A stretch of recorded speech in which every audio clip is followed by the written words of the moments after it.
but here I represent Anthropocene Institute, and we want to thank them for sponsoring this event as well. But mostly we want to thank you for coming here, because without you guys, it would be impossible to organize this event. We would be organizing it, but it will be empty rooms. So it's not as fun. So guys, prepare your questions, because we have great speakers today, and we want to discuss development models and economics, which is a very important topic, because during this climate week, we had some great announcements. At least we will understand how the banks will commit really, but at least informing us they consider nuclear for their financing and some other structural deals. That's amazing. We have the dialogue starting. That's a big deal. Just to give a bit of a background, about 30 countries right now considering planning or already constructing new nuclear reactors. About 24 of those countries are newcomers. So what they usually lack is like idea how to plan the new developments, and moreover, they don't have access to financing and how to develop nuclear projects. Nuclear projects are unique in the sense that most of the structures for the financing don't work for them, because if the development takes 15 years, and not every investor is ready to put money down and wait for revenue for so many years. On top of that, most of the developments will require organizing new institutions, regulatory framework, some of the like supply chain considerations. Like today we discussed the fuel part, which very critical part for nuclear, but how is it going to work for developing countries? This is not a part of discussion, but just wanted to make sure you understand how complex it gets when you decide to say, hey, we want nuclear. But on top of that, you need to think about all these complex challenges, and all these challenges can be addressed how? Like if you have a lot of money, you can address them. So that's the topic we might discuss in depth. And I'm going to start introducing our panelist. Number one, Ed. So Edward Rios currently works at the US Export-Import Bank, and you have probably seen some announcements that were coming with related to this organization. His focus is underwriting renewable and nuclear energy transactions in both the international and domestic markets. He also advises on ways to promote the export of goods and services used in the development, production, and distribution of nuclear and renewable energy sources. Let's.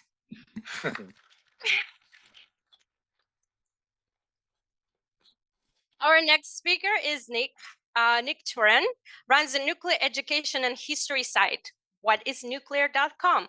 He is a licensed professional nuclear engineer. He has a PhD in advanced reactor design from University of Michigan, and he has worked at TerraPower for the past 16 years. Wow, that's a great deal about the nuclear reactors in detail. Yes. Some of them. Perfect. So if you guys want to understand what's a nuclear reactor, you have the guy. Erich Scherer is the next speaker. He is Director of Strategy at New York State Research and Development Authority. He advances key clean energy strategy that pursue New York State's Climate Act goals. Prior to that role, he developed renewable energy strategy and policy at the UK Department of Energy and Climate Change and European Union Commission. So we have some Europeans here, so they might have some questions for you. Just be aware. And as well, holds a position in private sector as a clean energy financial services advisor, both for UK and the US. And the next speaker. Oh, someone is clicking for me. Thank you. That's convenient. Isuru. Isuru is an energy and sustainability professional with 2 decades of expertise and experience in holistic investment diligence, sustainable business development, and climate policy advocacy. He is a director at LucidCatalyst, a highly specialized international energy consultancy offering thought leadership, strategy development, and techno-economic expertise. Isuru has a master's in sustainability from Harvard Extension School. Here he will be representing TerraPower, which is a nonprofit organization, and he will go deeper into what exactly TerraPower does and share a bit more how they can be helpful in the current urge to have more nuclear. So with that, I let every speaker to share their talking points and slides. Not everyone gonna be talking, but we will have a Q&A session after that. I prepared some questions, I promise. Same order of the intros, yeah. Prepare for any order. Okay. Are we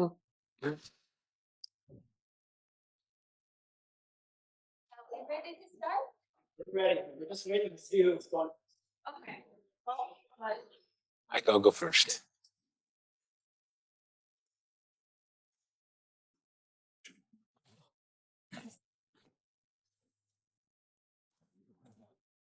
Hey, wonderful. Well, welcome everyone. It's an honor to be here. A little connection to this building, actually. So 2 years ago, my sister was married here in Manhattan, and for many years she lived here on Roosevelt Island. And so after the wedding, there was a little reception, and it was the restaurant right next door. So when I went to have lunch, I was like, holy cow. So I immediately sent a picture to my sister, and it's amazing how small this world is. So it's really great to be here. Again, I'm Edward Rios. I am the loan officer at the Export-Import Bank of the United States. We are a federal agency. So just because it says bank doesn't mean we're a commercial bank. We are a federal agency. So I really want to give you a very quick commercial about who we are. The reason I'm here is because I think many of you might not know that we are active in the nuclear sector. Everyone's heard about the Department of Energy and the Loan Programs Office and the Office of Nuclear Energy. I don't think as many people know about Ex-Im Bank's capabilities in this sector. So that's what I wanted to ask all of you is please spread the word. If you know of developers that need financing, send them to me, because we are a tool that the industry can use. So to begin, our mission as an agency is to support US manufacturing and US jobs through exports. So whenever we do a financing, there has to be US content in that financing. Just to be clear, that's what our bread and butter is, US made goods. In terms of the types of products we have short-term, medium-term, and long-term. Obviously, nuclear would fit in long-term, right? Long-term meaning the term of the repayment of the loan. So short-term is less than a year, medium is 1 to 7 years, and long-term is more than 7 years. So obviously, nuclear is going to be a long-term financing. So just so you know, we have been in the business for quite a while, since the 70s. Obviously, we are international financiers. So you can see the list of countries that have used our financing to build their own nuclear reactors in their countries. Very, very active in the 70s and the 80s. The United States was leading the world in reactor technology. Got a little quiet for a little while, but now, believe it or not, with the advent of the AP1000, Westinghouse, great technology, we are getting renewed interest. In Eastern Europe, specifically, is very interested, as well as the SMRs. And I'm going to talk about that a little later, but SMRs are gaining a lot of interest as well overseas.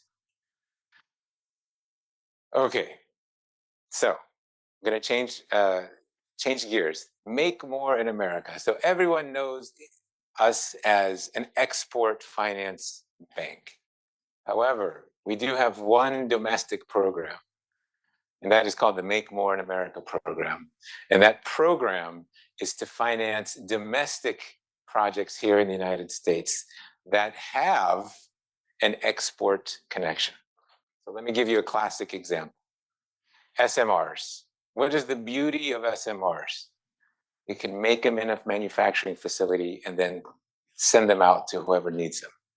So keeping that in mind, we can actually finance an SMR manufacturing facility in this country as long as they're exporting some of their product overseas, which obviously I think would be no problem because there's a demand for it. So please keep that in mind. This is a new program that's only a few years old.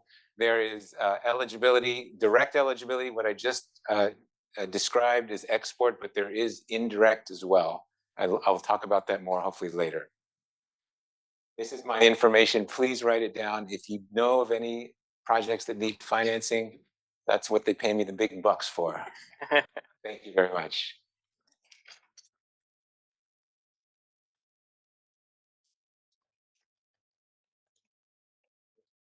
No slides? All right, I'm ready. Okay, wait, let me start a clock. So I'm coming from reactor design space. I mean, spent a lot of time every day for the last 16 years doing reactor design stuff. But I haven't built a reactor.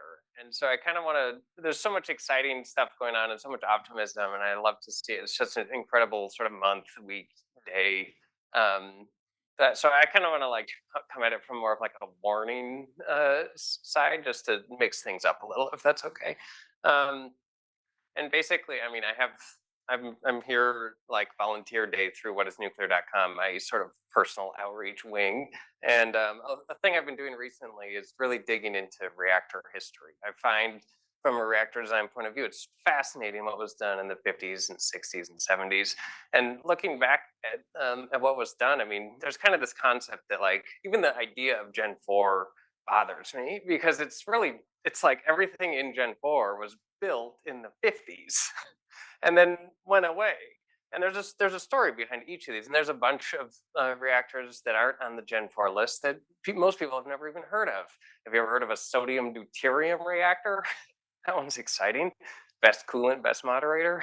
Sodium graphite reactors, all sorts of organic cooled reactors, things that we thought of, we built, we tried, and they didn't commercialize. And there's just so many lessons that I think the industry as a whole should pay attention to and try to take some interesting lessons from. And so like we're in a situation now where we're kind of hearing things like, okay, we got interest, we have demand, we've got financing lining up, and like all we have to do is go out and build. And I'm so excited about that, and I look forward to all of it. That we also then have to survive a series of operation and maintenance challenges that can be very daunting, just historically. Like I'm not talking about any specific reactor concept, just in general, there are challenges. You go high temperature, you go low pressure coolant. There's a lot of people saying like, that's cheap. Well, I can give you about 50 examples of that being extremely expensive and having a 15-year outage because a thermocouple well vibrated too much and blew sodium vapor all over. I don't know if you know these stories, but so anyway, so yeah, it's just, and then even light water reactors, it gets even more interesting because like when light water reactors, even in the 80s, people were publishing estimates saying there's no way a light water reactor capacity factor is ever going to be greater than 65%, which sounds crazy, right? They're all 92% now, but there was this huge amount of performance improvements once the fleet was created. So even once you have a fleet of reactors, you still don't really know the full economic performance. And there's lots of learning, and people have gotten very good at running light water reactors since then, and CANDUs and other types of commercialized reactors, and our capacity factor went up. And you could even argue, we got a lot better at quality assurance. We got more stringent regulations through the 70s, and we sort of lament that to a fact, but that's exactly when capacity factor went up significantly, to the point that if it hadn't gone up, we probably wouldn't have any operating nuclear plants at all right now. They all would have shut down. So maybe there's like a trade-off between, you know, the quality assurance standards and actually getting a little bit better performance. So let's see, I guess maybe I'll just stop there and save some more for Q&A. But yeah, that's just kind of my like warning from the history. Thanks. Perfect. Thank you. Erich, you ready? Sure thing.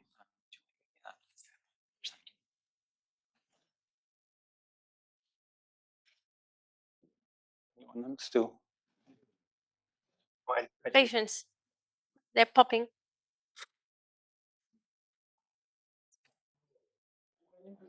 Yes, Yeah. please. We got them. Well, I can do it off the top of my head, but it'll just be slightly less colorful. Do you, Dinara, you want me to get going? Very good. Well, we'll wing it. This is going to be interesting. All right. Well, nevertheless, I'm excited to be here. Great to have an opportunity to talk with you all. I hope you're all excited as well. We're midway through, and I hope you're feeling the buzz of Climate Week. I'd like to say that we at NYSERDA this year arguably started the buzz a couple of weeks early. Just 2 weeks ago, we organized the Future Energy Economy Conference up in Syracuse. Very relevant. Thank you very much. Very relevant indeed to today's topic. Actually, let me see a show of hands, if I may, who was able to join that conference either in person or virtually. All right, just a few hands. Well, it's good news either way, because if you were there, then we'll continue the conversation today, of course. But if you weren't, I'll try to give you a little bit of a download of that conference as it relates to today's topic. So before I do that, let me just start with just a little bit of a bird's eye perspective of the clean energy transition in New York. We already heard some references to it earlier. Just from, I'll keep this very short, but just from a perspective of the various targets that we have in New York to pursue the clean energy transition, I want to mention the 2019 Climate Act, a seminal piece of legislation here that codified a number of these very ambitious targets. They extend across all sectors, buildings, electricity, transportation. Of course, today we'll want to focus more on electricity. And within the space of electricity, again, reference has already been made. Here in New York, we have a target of zero emissions, well, not fully zero emissions electricity by 2040. So that's, again, obviously the context also in New York for our conversation today about nuclear. And thinking about that target, we in New York have indeed done analysis about how to pursue that target. And I'm very grateful to the previous panel where you already saw some views from Drs. Rodberg and Anderson about the analysis leading to that target. You might have picked up there were perhaps 1 or 2 points of, let's say, constructive criticism on NYSERDA's analysis, which of course we always very much welcome. I think you're getting excited now because you're thinking battle of the models, right? No, we're not going to do that. But I will actually say that it seems to me the crucial point of all these various studies as relevant to our conversation today is probably a point of agreement, which is that by 2040, in order to get to a target of emission-free electricity, we clearly need a significant amount of capacity of zero emission dispatchable resources. And of course, we can and should have a discussion about the specific numbers there.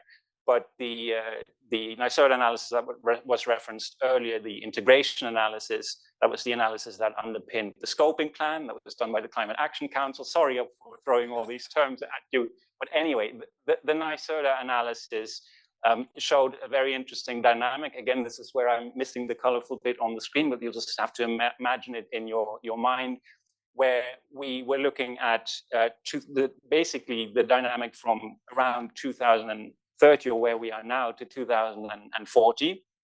And as you would expect, over that period of time, you need the carbon emitting generation pool to go down to zero, and more or less as a mirrored effect in the analysis. Fantastic, amazing. So someone was able to find something in a way. Okay, well, actually, maybe I overpromised, because the bit that I'm talking about is actually the dark gray bit here. So it's maybe not that colorful. But yes, so if you do look at the unassuming dark gray bar there towards the bottom, you see how that, and that's the zero emission resources, how that expands towards 2040, more or less similarly as the emitting resource goes down. And so by 2040, you're looking at definitely 20 plus gigawatts of zero emission resources needed. Now that's shown here as zero emission. That's of course a basket of technologies in itself. Very much includes nuclear, but also potentially carbon capture and storage, hydrogen, renewable natural gas, a range of technologies. But again, the key point being there is fairly obviously here a discussion around the role of nuclear. I will also point out towards the top of the graph, just to show the flip side or the other side of the equation there. If you look at renewables, this analysis does also show that we will very much need continued growth in renewables. So, you know, that's a point to emphasize. It's really a mix of technologies that we need to get to that kind of target. So that's the background for the discussion. What does that mean, zero emission technologies, and how we're going to get there?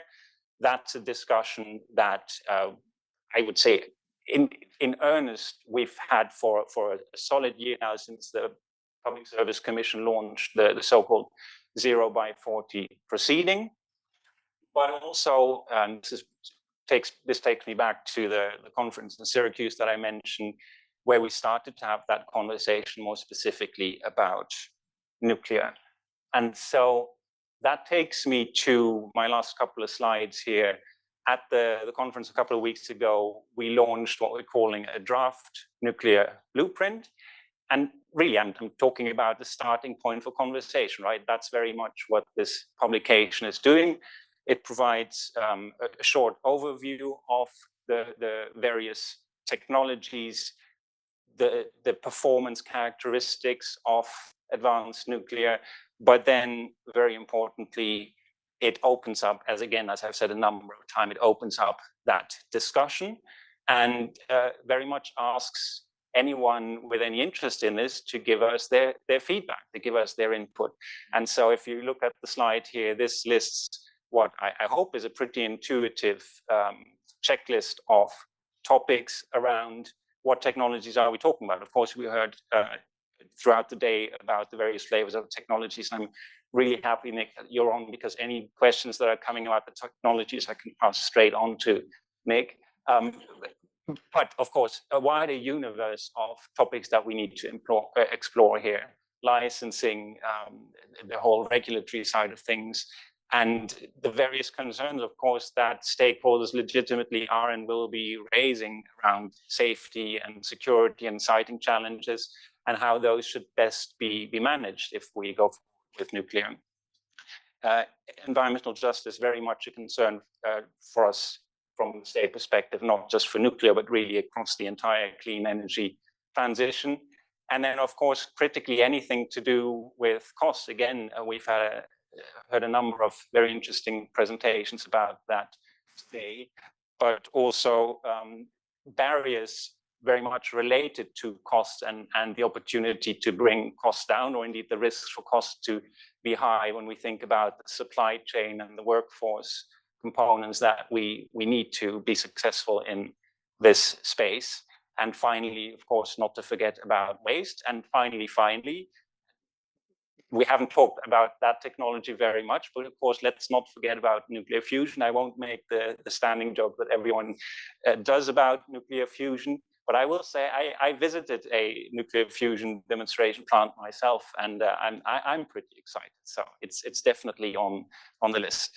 So that takes me to my last slide here. Again, to note, this blueprint is very much open for comment. we're at the end of the day. So I think it's only right that I give you a bit of homework to take away here. So please scan the QR code that's up here. And by the 5th of October, please do give us all your insights into that process. Thanks very much. Thank you so much, and apologize for technical difficulties, but thank you for being super agile and giving us the chance to pull up your slides. The next speaker is Isuru. Thanks. Thanks. It's amazing to kind of add to this conversation because you guys bring a lot to this. Yeah, so just to kind of finish up what Dinara started in talking about TerraPaxis. TerraPaxis is a nonprofit that has been working on this concept called repower, mostly to repower existing fossil assets with carbon-free energy technologies, but trying to do that at the speed and the scale necessary to get everybody kind of energy abundance and climate sustainability.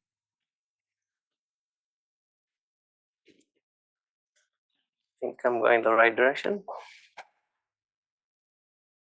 It's a green button at the top. Oh, there you go. Wrong direction. So, why is TerraPaxis doing this? Because we see that traditional nuclear is too costly or takes too long, or the risk parameters are too high, the uncertainties are too high for much commercial investment interest. There's two nuclear projects kind of going on in the US right now, but they are both with a lot of federal government funding, which is great to get the first of a kind projects going, but we want to get the private investors, private capital to come in. So, but we think that nuclear can outcompete fossil combustion just purely without needing government subsidies when it realizes the economies of scale and then the kind of innovative deployment models that we've been working on. So I don't need to go into too much of this because Julie did an amazing job talking about first of a kind nuclear, going to kind of beyond first of a kind, how the amazing cost numbers we've seen from Vogel. But then the program deployment, which is what say China is doing right now, and what the South Koreans did in the UAE.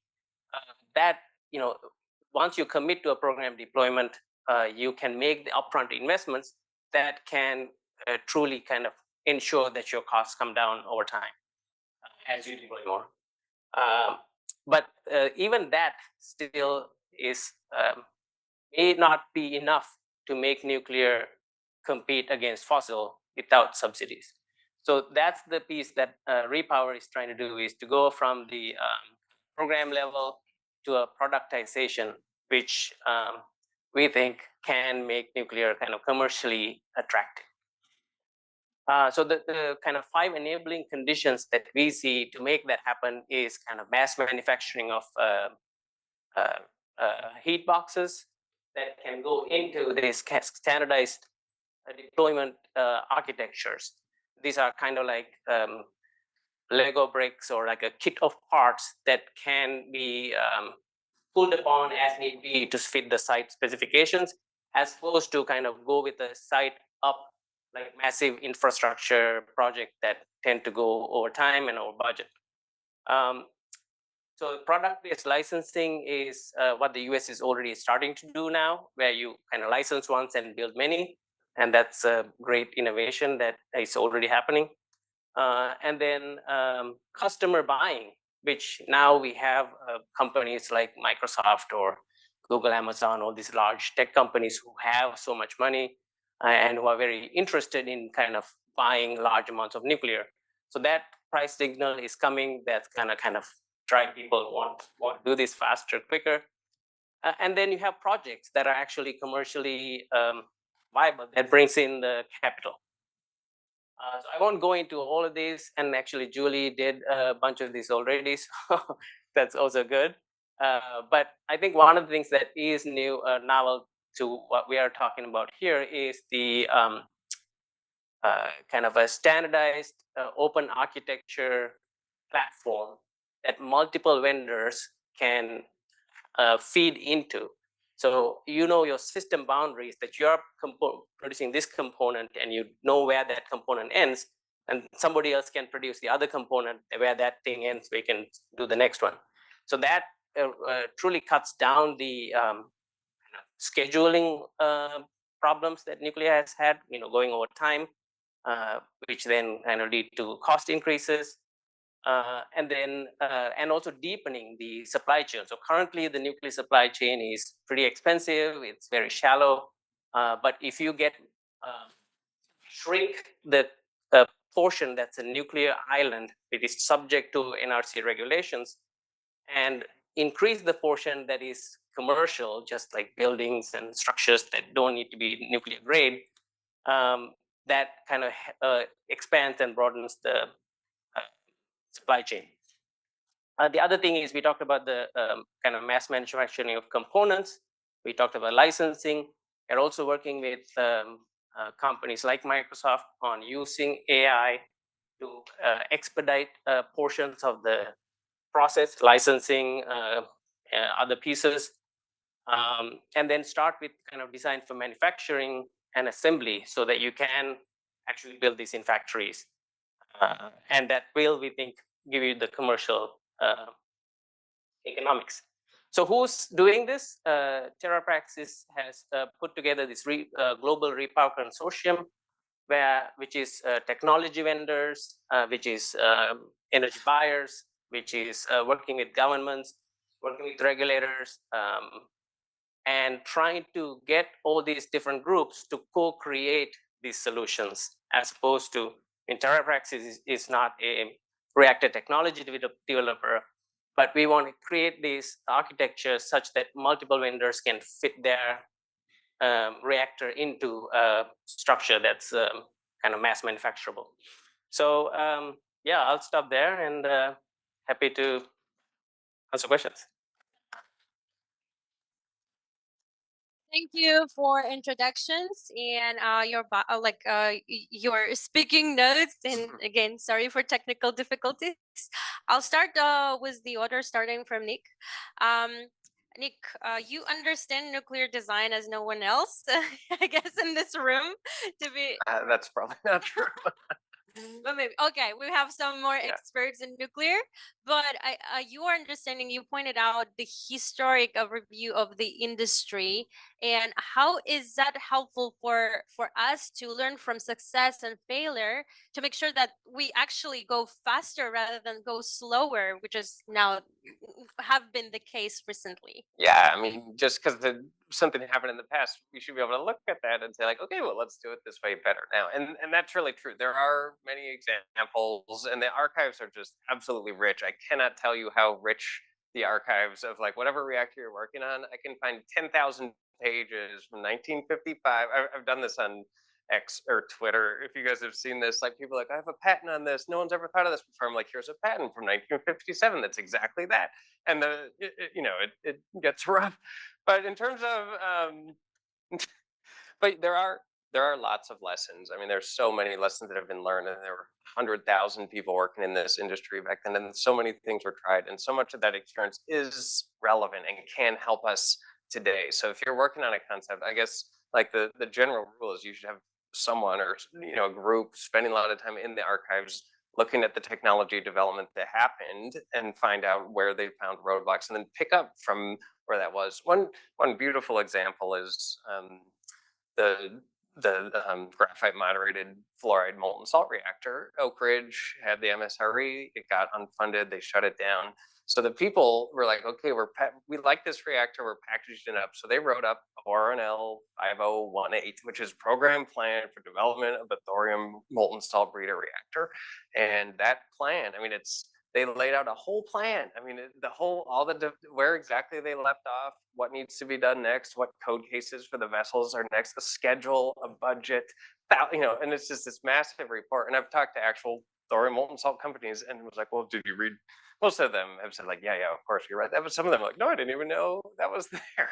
But, like, that's, you may not want to do that exact program, but it's so much work and thought that's gone into it, and can really help you jumpstart your program. And there's examples like that for many other types of reactors as well.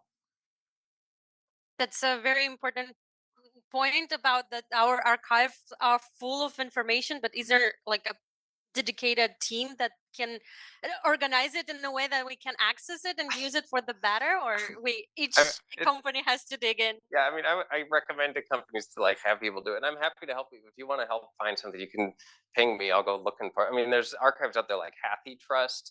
There's this incredible library of digitized stuff. IAEA, OSTI, obviously most people know about. But there are things in there that are sometimes hard to find.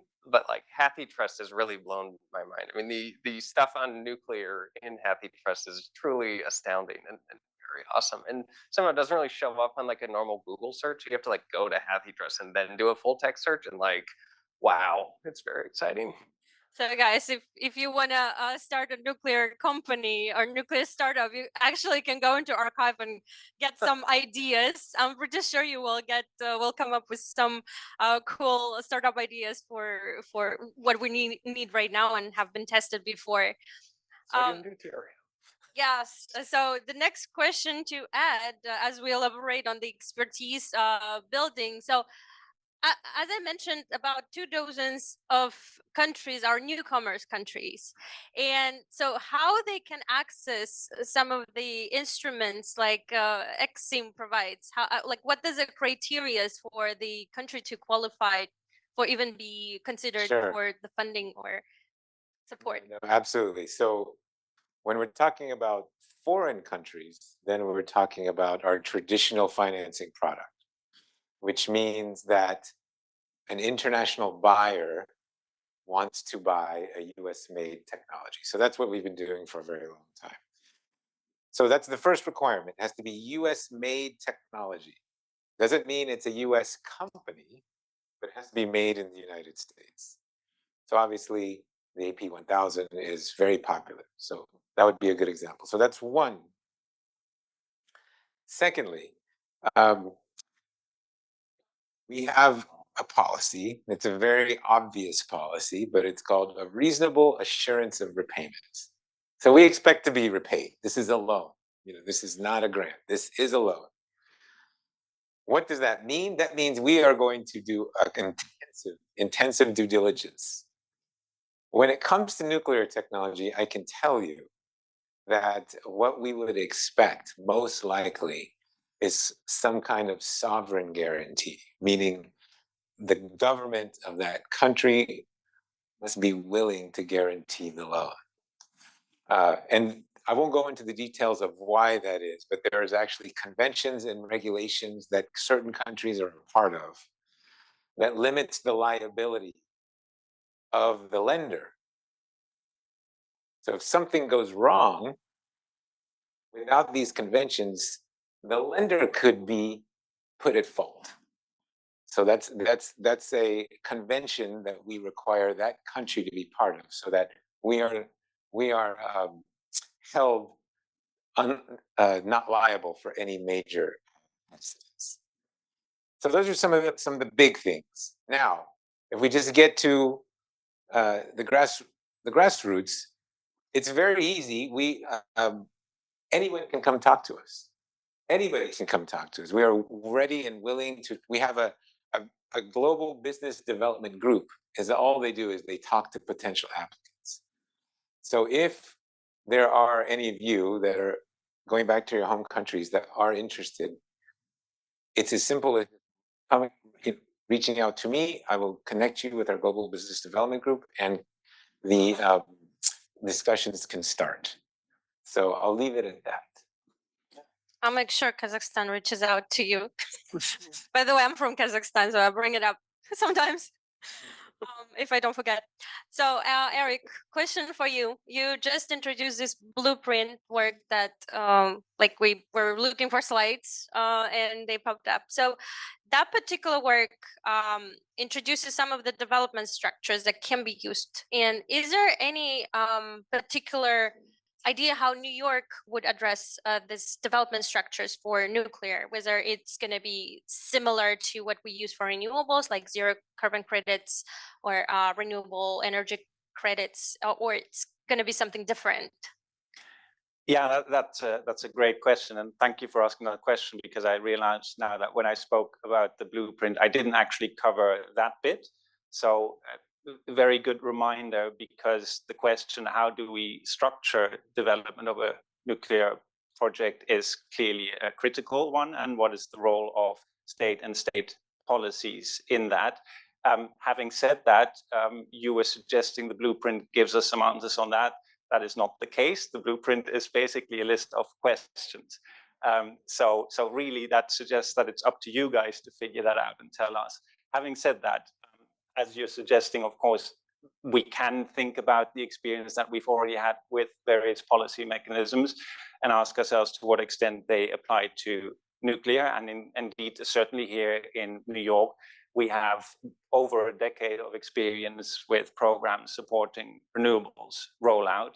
I'd like to think that we have a pretty smart mechanism in place for renewables. It's called index rec. It basically means that renewable generators get a payment on top of what they get from the commodity market, so energy and capacity value, and that top-up support payments fluctuate such that the total revenue that the renewables project gets is fairly stable. And that's a key point, because as we've heard earlier today, stability in revenue, certainly for capital intensive projects, which of course renewables are as well, is really a key point. So I think that is a precedent that conceptually is also applicable to nuclear. And in fact, where we've heard of nuclear development, we've heard that it's in the form of PPAs, which I would argue is effectively a similar concept. Although, of course, in the case of a PPA, you need to have a specific off-taker to make that work.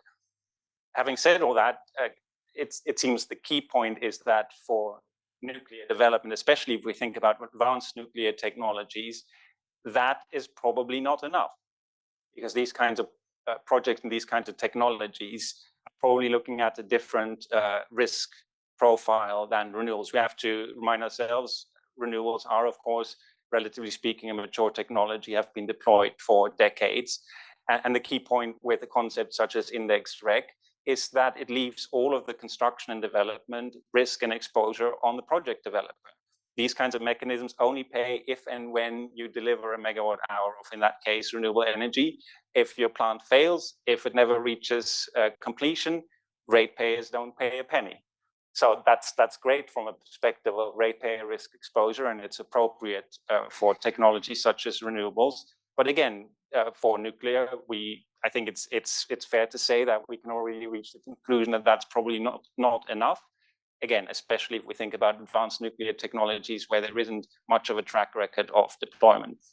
So I would say that the really interesting question is what ideas are out there to focus especially on that development and construction portion of the projects. There are some obvious pointers around certainly the federal role in the form of the loan programs office, or rather to provide the financing contribution early on.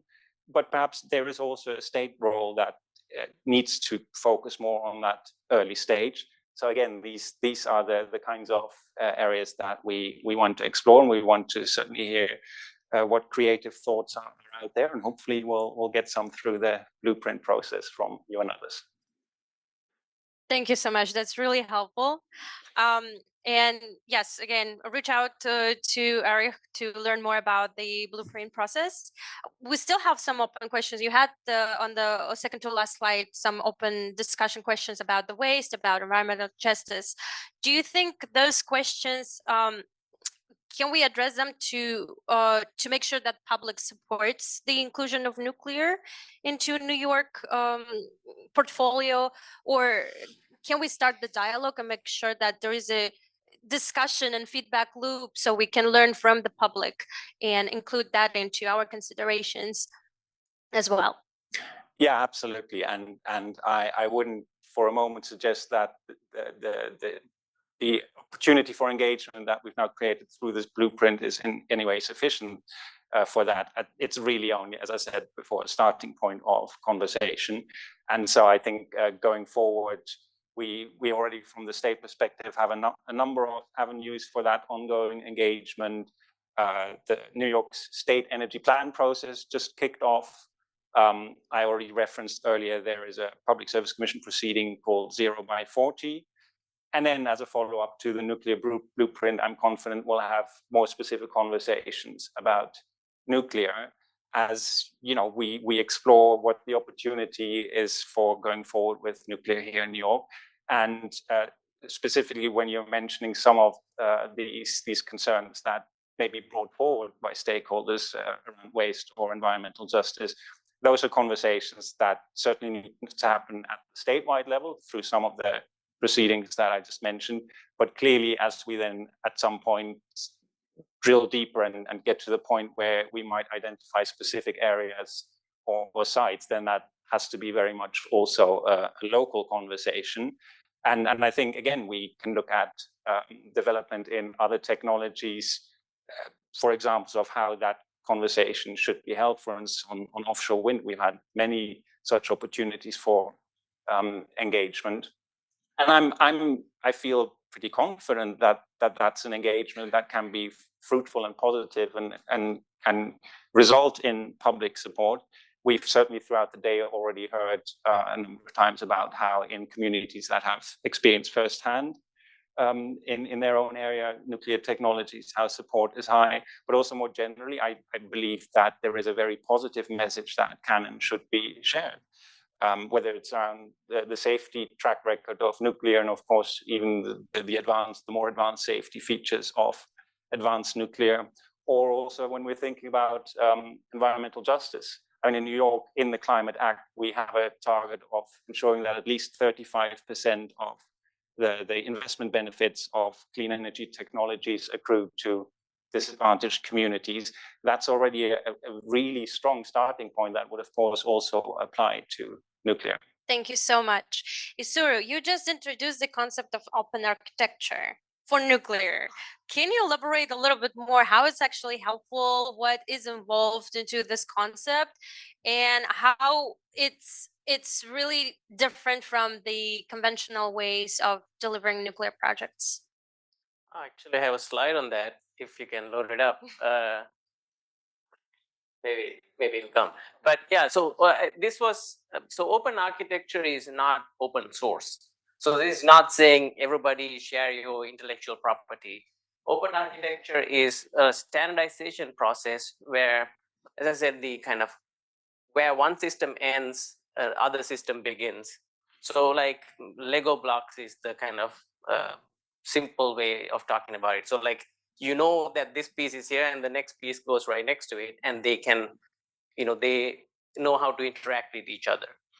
And what that really enables is this kind of deepening of the supply chain, because nuclear technology companies are, there's only a few around. I don't know if you remember from Julie's chart with the different technologies, there's just a handful. And so if you're, and obviously there's new reactor companies kind of developing, coming around. There's a lot of excitement, buzz, and funding that goes into this, and that's great. But if everybody is trying to develop the whole hog from like the reactor to the kind of power supply at the very end, that means everybody has to solve the problems that Nick is talking about. Everybody has to go read the archives, and everybody has. But like, what if we say, you solve this problem, I'll solve this problem, you solve this problem? That would then kind of enable everybody to play nicely. And depending on the kind of use case, if you want heat for industrial purposes, you can kind of use the same modular architecture, but use heat. Or if you want kind of energy storage, you can plug that in as need be. Or if you want heat and power for a building or a data center, you can do that.